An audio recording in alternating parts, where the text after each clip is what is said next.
Hello दोस्तों, नमस्कार। मैं मनीष श्रीवास्तव मनीष की वीडियो में आपका हार्दिक स्वागत करता हूं। आज मैं अपने भाई और बहनों के लिए कह रहा हूं, कक्षा 12 के सीबीएसई बोर्ड के बच्चे हों या यूपी बोर्ड के बच्चे हों, बहुत ही प्यारा सेशन, बहुत बहुत बहुत बहुत बहुत ही प्यारा सेशन। इस सेशन में हमारे जो राइटर है ना, वो अपने बचपन की बातें करेंगे। कहाँ की? बचपन नहीं, बचपन।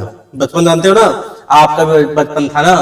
कहीं भी जाते थे, किसी की जेब से पैसा निकाल लेते थे, कोई जा रहा हो विदाई न दिया हो तो विदाई मांग लेते थे। ऐसे ही कुछ प्यारी सी घटनाओं का वर्णन इस वीडियो में करेंगे। तो चलिए शुरू करते हैं बिना देर की अपना सेशन। इस सेशन का नाम जानने से पहले जानेंगे, यहाँ पर लिखा है क्लास। ये कक्षा 12 के बच्चों का है, चाहे आप सीबीएसई बोर्ड से हो चाहे आप यूपी बोर्ड से हो।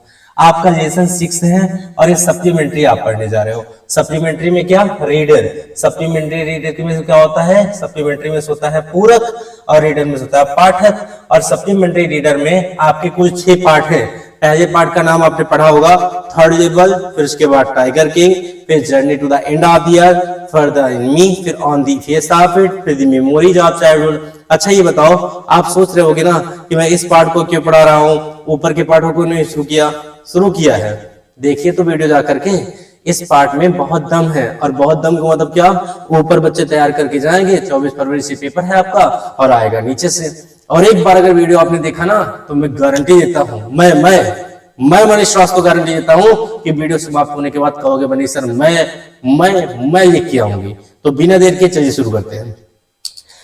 इस पार्ट का नाम है मेमोरीज ऑफ चाइल्डहुड। मेमोरीज में होता है यादें, ऑफ में होता है का की चाइल्डहुड में होता है बचपन अवस्था। यह लिखा भी है कि बचपन की यादें। किसकी यादें? बचपन। हाय रे बचपन, क्या बचपन था। झूठी पर पता नहीं कैसे बचपन बीत गया, हम लोग बड़े हो गए। हालांकि बड़ा होना भी बहुत जरूरी है, क्योंकि बड़े हो गए तो समझदारियां आएगी, अच्छे बुरे की पहचान कर पाओगे।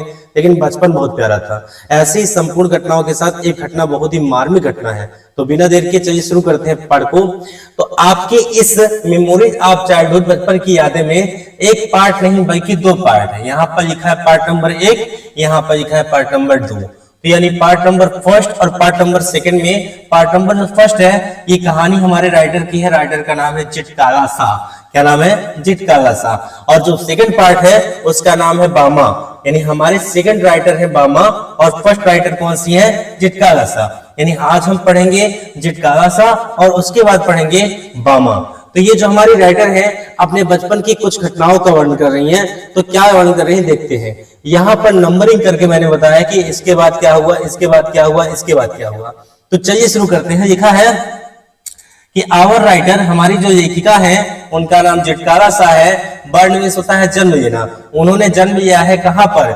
In native America. Native America का मतलब इनकी मातृभूमि जो है, यानी इन्होंने जन्म दिया है, जहां पर जन्म लिया है वो अमेरिका देश है। कौन सा देश है? अमेरिका। बट लेकिन फैमिली बिलोंग टू इंडिया, लेकिन इनका जो परिवार है वो भारत से संबंधित है। यानी कहने का मतलब यह है कि नाना नानी, मामा मामी, जैसा कि आपका भी होगा, नानिहाल जब जाते होंगे तो वहां एक ही स्थान ऐसा होता है जहां पर लोग हमको अपने पापा के नाम से नहीं बल्कि हमारी मम्मी के नाम जानते हैं कि देखा रीना के बेटवा है। यानी मेरी मम्मी का नाम क्या है? रीना श्रीवास्तव। तो कहते हैं देखा रीना के बेटवा बेटे, इतना बड़ा हो कहाँ रहा बेटवा तू, ऐसा वर्ड्स यूज करते हैं। क्योंकि ननिहाल रोज कोई नहीं जाता और जब जाता है तो सेवा बहुत होती है। आइए टॉपिक पे आइए। लिखा है कि आवर राइटर, हमारी जो लेखिका है उनका नाम चिटकाला सा है। वो जन्म ली है कहाँ पर? नेटिव अमेरिका, अमेरिका में। लेकिन बिलोंग कहाँ से संबंध है? इंडिया। यानी कहानी का मीनिंग इतना सा है भाइयों और बहनों, इनके मम्मी पापा भारत के हैं और इनका जन्म अमेरिका में हुआ है। तो मम्मी पापा जब अमेरिका शिफ्ट हो गए तो इनको भी अमेरिका रहना पड़ा। और जब आप अमेरिका रहेंगे, कहीं पर रहेंगे, तो पढ़ाई के लिए स्कूल जाएंगे। तो ये भी स्कूल गई। और जब स्कूल गई तो इन्होंने क्या कहा स्कूल के बारे में? लिखा है कि व्हेन द फर्स्ट डे, जब इनका पहला दिन था ऑफ द स्कूल, कहां पर? स्कूल में। तो इनका जो पहला दिन था स्कूल, सी सेड, इन्होंने कहा कि this is land of Apple, ये धरती किसकी है? सेब की। ये सेब की धरती है। बीटर कोल्ड, बीटर में होता है अत्यधिक, कोल्ड माने ठंडी, वहां पर अत्यधिक ठंडी थी। यहाँ पर देखो लिखा है लैंड ऑफ एप्पल। इसका मैं समझाता हूं, ध्यान समझो। भारत में जम्मू कश्मीर एक ऐसा राज्य है जहां पर सेब होते हैं और वहां पर ठंडी बहुत ज्यादा होती है। तो जैसे ही आपके भारत का मस्तिष्क, या कह सकते हैं कि भारत का स्वर्ग किसी को कहा जाता है तो कश्मीर को कहा जाता है, जहां पर सेब होते हैं, जहां पर ठंडी होती है।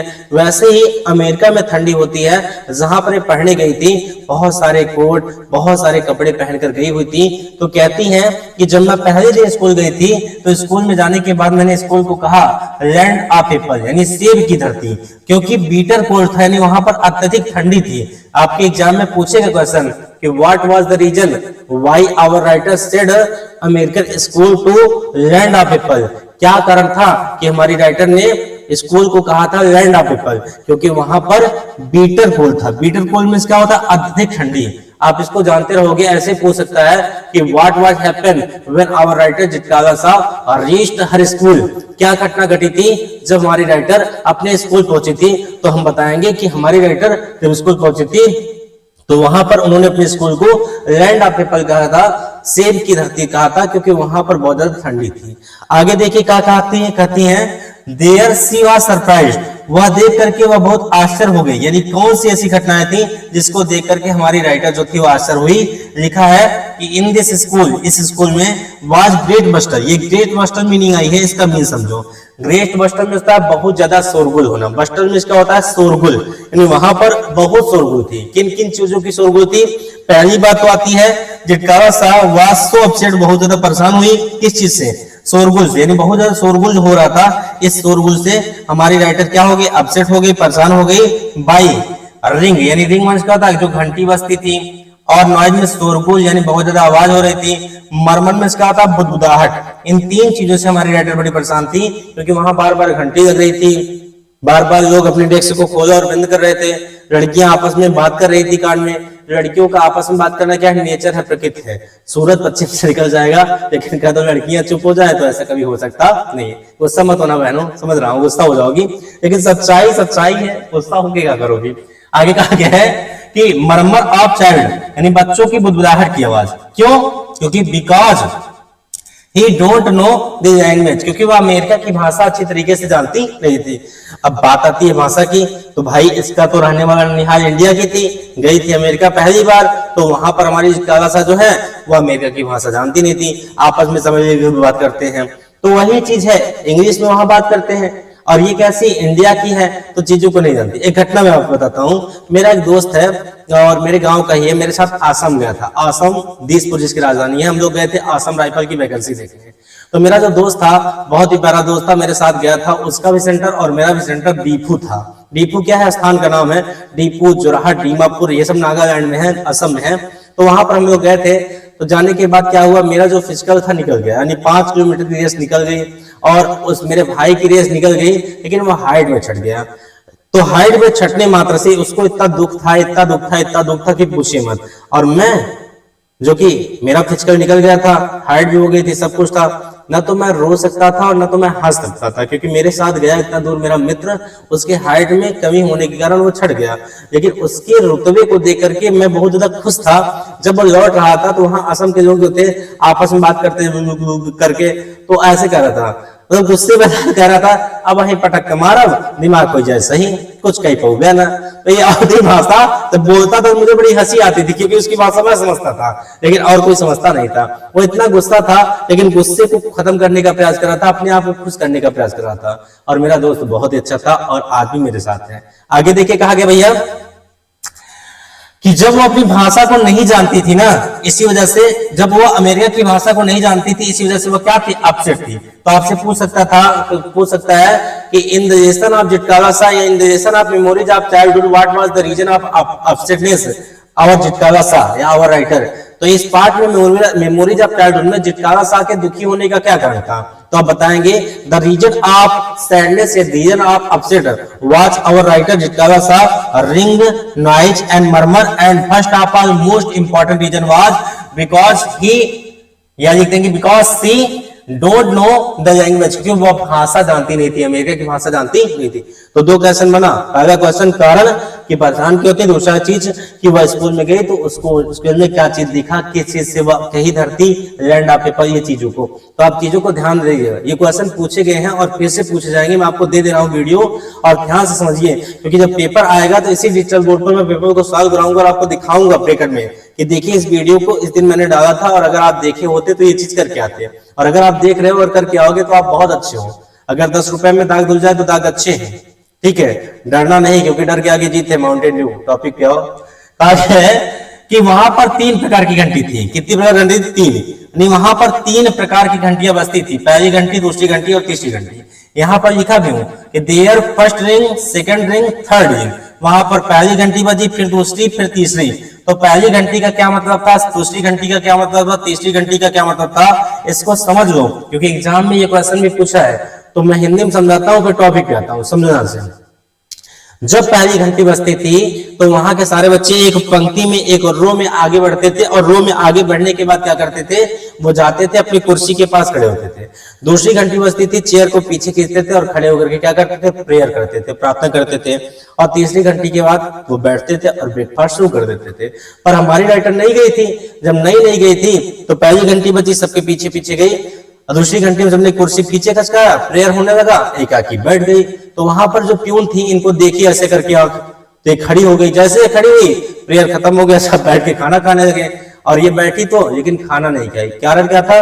क्योंकि इनको हाथ से खाना खाना आता था और चम्मच से खाना नहीं खा सकती थी, क्योंकि हमारी भारत जो है वो संस्कृति और सम्मान का प्रतीक है। भारत से लोगों का संस्कार सभ्यता है, और भारत से चीजें लोग सीख के जाते हैं। आपने सुना होगा कि एक अंग्रेज आया था भारत, उसने कहा कि मुझे तो नहीं पता कि टमाटे में आलू काटे गया। तो एक कहता है दूसरा कि मुझे भी नहीं पता कि जलेबी में चीरा काटे गया, इतना मीठा काटे हो गया। तो वही चीज है। तो कहा गया है यहाँ पर देखिए कि देयर फर्स्ट रिंग, वहां पर पहली घंटी बजी, सेकेंड रिंग दूसरी घंटी बजी, थर्ड रिंग तीसरी घंटी बजी। द स्टूडेंट स्टार्ट, विद्यार्थियों ने शुरू कर दिया, द ब्रेकफास्ट, नाश्ता, आफ्टर प्रेयर, यानी प्रार्थना के बाद। प्रार्थना के बाद सभी विद्यार्थियों ने क्या करना शुरू कर दिया, खाना, ब्रेकफास्ट को करना शुरू कर दिया। लेकिन आपकी झटकावा सा जो थी, उन्होंने नाश्ता नहीं किया। क्यों नहीं किया? क्योंकि वह हाथ से खाती थी, चम्मच से खाती नहीं थी। उनको अपनी मम्मी की याद आई। किसकी याद आई? मम्मी की। तो यहाँ देखो लिखा भी है कि बट लेकिन झटकावा सा नॉट ईट हर ब्रेकफास्ट, लेकिन झटकावा सा अपने नाश्ते को नहीं करती हैं। लिखा रिमेंबर हर मदर, अपनी मम्मी को याद करते हैं। किसको? मम्मी। आपको चोट लगती है तो आपके मुंह से क्या आता है? पापा निकलता है क्या? नहीं, अरे मम्मी हो, ऐसे करते हैं ना। क्यों? क्योंकि माँ की ममता बड़ी प्यारी होती है। लेकिन आपको होता है माँ से ज्यादा प्यार ना पापा करते हैं, और पापा का प्यार दिखता नहीं है, माँ का प्यार दिख जाता है। बात समझे? क्योंकि 9 महीना कोख में मम्मी रखती है, लेकिन पूरी जिंदगी कौन पालता है? पापा। तो सबसे प्यारे कौन? पापा। मेरे पापा, मेरे नहीं, सबके। चंदा ने पूछा तारों से, तारों ने पूछा हजारों से, सबसे प्यारा कौन है? पापा, मेरे पापा। आओ टॉपिक पे। आगे बच्चा कहा गया है कि देयर, यानी वहां पर, सी मीट, वह मिलती है। वहां पर वो मिलती है। किससे मिलती है? वहां पर वो मिलती है एक फ्रेंड से। फ्रेंडा समझते हो? बेस्ट फ्रेंड आपके जो होते हैं उसे कहते हैं बेस्ट फ्रेंडा। तो वहां पर वो मिलती है, किससे मिलती है देखते हैं। वहां पर वो मिलती है अपनी एक इंडियन फ्रेंड से। यानी कहीं आप जाते हो, जब जिले से बाहर जाते हो, राज्य के अंदर रहते हो, कहते हम प्रतापगढ़ से हैं, हम प्रयागराज से, हम जौनपुर से हैं, ऐसा होता है ना। तो कोई प्रतापगढ़ का साथी मिलता है तो बड़ा अच्छा लगता है। ऐसे अपने राज्य से बाहर जाते हो, कहते हम उत्तर प्रदेश से, हम छत्तीसगढ़, हम असम से, हम बिहार, हम राजस्थान से। कोई उत्तर प्रदेश वाला मिलता है तो आपको बड़ा अच्छा लगता है ना। वैसे ही ये अमेरिका के पहली बार स्कूल में गई थी, वहां पर इनको एक इंडियन फ्रेंड मिलती है, लेडी जेडा, समझते हो? सॉरी, लेडी जेडा नहीं, स्त्री और पुरुष या लड़का लड़की समझो। मैं पढ़ाता हूँ तो लेडी जेडा बोल देता हूँ। तो कहा गया एक इंडियन फ्रेंड मिलती है, यानी भारतीय मित्र मिलती है, बेस्टा बेस्टी। तो कहा गया बेस्टी जो थी उनकी, उनका नाम था जुडबिन। हिंदी में लिखा हूं, क्या नाम था? जुडबिन। और जुडबिन के मिलने के बाद बड़ा अच्छा लगता है, झटकावा सा को ऐसा लगता है तो मुझे मिली, अब कुछ नहीं चाहिए। तो अब जब जुडबिन मिली तो उसे कहती हैं कि मुझे बड़ी दिक्कत हुई, सुबह से लेकर शाम तक सारी घटनाओं का वर्णन कर दिया। किसने? झटकावा सा ने। लेकिन जुडबिन ने कहा ये तो ट्रेलर है, पिक्चर अभी बाकी है मेरी बेस्टी। कहीं क्या पिक्चर क्या बाकी है? कि अभी मैंने सुना कि कुछ मैडम ने तुम्हारे बालों के बारे में बात की, तुम्हारे बाल बड़ी घुंघराले, बड़े काले, बहुत सुंदर हैं, पर स्कूल में आई हो ना तो यहाँ पर इक्वालिटी है, सबके बालों को काटा जाएगा। अब चिटकारा सा डर गई, मैं तो डर गई, मैं नहीं, चिटकारा सा डर गई। उन्होंने कहा मैं अपने बालों से बहुत प्यार करती हूँ, मेरे बाल बहुत अच्छे हैं। मेरी मम्मी ने कहा बाल नहीं कटवाते, बाल तब कटवाते हैं जब कोई मर जाता है या युद्ध में पराजित होते हैं तब। न तो मेरे घर कोई मरा है, न तो मैं युद्ध में पराजित हुई हूँ। पर जुड़विन कहती ना ना, this is the rule of school, ये स्कूल का नियम है कि तुम्हारे बाल नहीं, सबके बाल इक्वलिटी होने चाहिए। आप देखते होगे स्कूल जाते होगे तो शूज कितना मस्त, टाई होती है ना, टाई, आई कार्ड, शर्ट एकदम प्रेस, कसम से बहुत सुंदर लगते होगे आप ना, शीशे में देखते होगे ऐसे ऐसे करके, क्या बड़ा गजब लग रहा है ना। हम भी ऐसे थे, आप भी हो। जियो जिंदगी यारा, बहनों और भाइयों, जियो जिंदगी, बार बार थोड़ी नहीं मिलेगी। ये आपकी जिंदगी है, इसको खुश जियो, अच्छे जियो, बिंदास जियो, कोई रोक टोक नहीं, बिंदास। आगे देखिए क्या गया है कि जो जुड़विन थी उसने कहा पिक्चर भी बाकी है मेरे दोस्त, यानी अब तो इक्वालिटी होनी चाहिए। तो आप तुरंत झटकावा सा के मन में डर आ गया। ये क्या कि सीढ़ियों से चढ़ के गई, ऊपर एक कमरा था, वहां 3 बेड थे। कितने, 1 2 3 बेड थे। तीसरे बेड के नीचे सरक गई और सोची कोई मुझे पकड़ नहीं पाएगा तो मेरे बाल नहीं कटेंगे। पर वहां की जो मैडम थी, मोटी मोटी मैडम थी, अब मैडम आई और बाकी सब स्टूडेंटों के साथ करें झटकाला झटकाला झटकाला झटकाला सा, कहाँ हो तुम, where are you, where are you, where are you, where are you. अब भैया हम कमरे में गई, कमरे में अंधेरा था, लेकिन वहां जो कर्टन था, कर्टन में तो पर्दा, पर्दे को खींची, थोड़ा सा उजाला हुआ। एक बेड के नीचे देखी नहीं पाई, दूसरे बेड के नीचे, तीसरे बेड के नीचे पाई किसको, झटकाला साइनी हमारे राइटर को। अब पकड़ के जो स्टूडेंट थी, यहाँ लिखा भी देखो, लिखा है हर फ्रेंड सेड हिम, उसके मित्र ने, जुड़विन ने उससे कहा कि टुडे आज student here cut by madam, की आज के दिन सभी विद्यार्थियों के बाल मैडम के द्वारा काटे जाएंगे। और यहाँ पर हम पहुंचे हैं, आवर राइटर फियर, हमारी जो लेखिका थी वो डर जाती हैं, एंड और हाइड हिम, अपने आप को छिपा देती हैं, बट लेकिन एट लास्ट माने अंतिम में क्या होता है, स्टूडेंट कैच हिम, जितनी विद्यार्थी सब उनको पकड़ती हैं, एंड और टाइड माने बांध देती हैं, विथ चेयर, कुर्सी से, यानी कुर्सी से एकदम क्या की, बांध दिया। कुर्सी से बांधने के बाद क्या हुआ, एंड कट, और काट दी हर हेयर, उनके बालों को काट दी। झटकावा सा, सो सैड, झटकावा सा बहुत दुखी हुई, क्योंकि जिससे सुंदरता हुए प्यार थे, बार थे, वो कट गए। आप देख भी रहे होगे, मैं पहले ऐसा नहीं रहता था, मेरे भी बड़े बड़े बाल रहते थे, और अभी मेरे छोटे छोटे बाल हैं और मैं ऐसे ही बाल रखूंगा। पता है क्यों? क्योंकि बाल से मुझे एक चीज याद आया कि बाल ना एक ईगो का काम करता है। अगर मेरे पास बाल है, आपके पास बाल है, तो बाल जो है चेहरे की सुंदरता को थोड़ा बढ़ाता है। तो लोगों का मानना है कि सुंदरता बाल से बढ़ती है ना, मैंने कहा अपनी सुंदरता को ही खत्म कर दूंगा, क्योंकि मेरे अंदर जो ज्ञान है पढ़ाने का, ये बच्चों को चाहिए, ये लोगों को चाहिए, समाज को चाहिए। अगर मैं थोड़ा सा बाल रख करके अपने अंदर ईगो को ले आऊंगा तो ईगो को मैं खत्म करता हूं, और मैंने बाल को छोटा करवा दिया। तो अगर ईगो आए ना तो ईगो को समाप्त कर दो, क्योंकि ईगो ना आपको खत्म कर देगा, आपको पीछे ले जाएगा। बात समझाई? अगर ये वीडियो आपको अच्छा लगा हो तो वीडियो को लाइक करिएगा, शेयर करिएगा, और चैनल को सब्सक्राइब करना नहीं भूलिएगा, और बेल आइकन जरूर दबाइएगा। और अगर वीडियो में कोई पार्ट अच्छा लगा हो तो कमेंट करिएगा। और जो भी अभिभावक बंधु या हमारे बड़े बुजुर्ग या हमारे प्रधानाचार्य या हमारे कोई भी हमसे बड़ी दीदी या हमारी मम्मी या हमारी कोई भी चीजें हमें देख रहे हो, हमारे वीडियो को देख रहे हो, और इस वीडियो में कोई भी चीजें आपको गलत लगी हो या आपके हृदय को ठेस पहुंचा हो, तो मैं मनीष श्रीवास्तव अपनी टीम की ओर से और अपने काव्या कोचिंग की ओर से आपसे क्षमा चाहता हूं। मिलता हूं अगले वीडियो में पार्ट नंबर 2 में। तब तक के लिए धन्यवाद। जय हिंद, जय भारत।